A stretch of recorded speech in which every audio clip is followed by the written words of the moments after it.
Hello, my name is Jonathan Smith. I'm a partner at Poppleston Allen.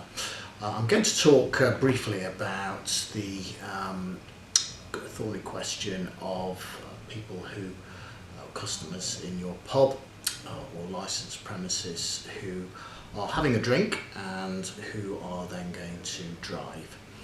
This is something which will be of particular relevance and interest during the festive period.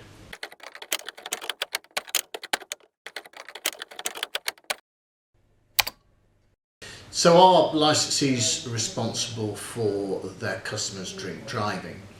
I'm a licensing expert as opposed to any criminal or civil law expert, but I am aware of one case in Ireland where there was a prosecution brought against a member of bar staff for allowing a customer to have another drink who I understand was over the limit and who did have an accident and subsequently died.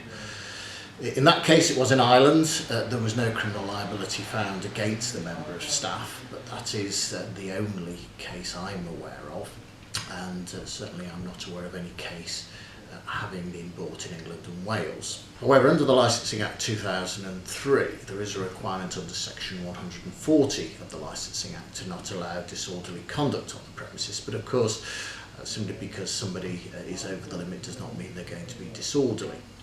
Additionally, under section 141 of the Licensing Act 2003, it's a criminal offence to knowingly sell alcohol to somebody who is intoxicated. But again, simply because they're having an additional drink which may take them over the limit doesn't mean that they are intoxicated. However, let's envisage a scenario where a customer makes it clear that they are over the limit and orders another drink.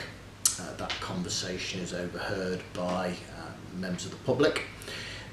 They are served another drink by a member of bar staff who is aware that they've already had something to drink and may be over the limit, and they subsequently have a car accident and somebody is injured or even worse is killed.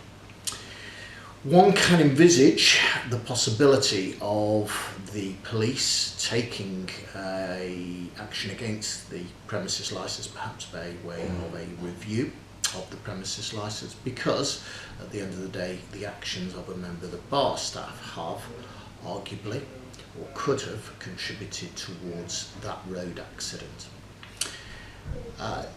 It would be interesting to see what happened as a result of that review. We've never had one bought, but one could envisage such a review being sought by the police. One could imagine the publicity that would result from such a review, and of course there's also the moral argument that the member of bar staff should never have served that customer with another drink, having been told they're already over the limit.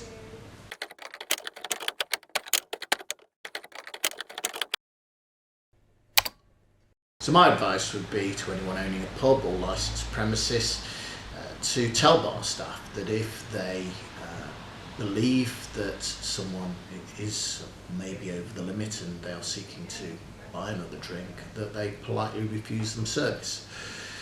It's always open to members of bar staff to refuse the sale of alcohol in such circumstances, and it would be better to brief staff on that basis. Make a note in your refusals register that they have been so refused service, and don't take the risk.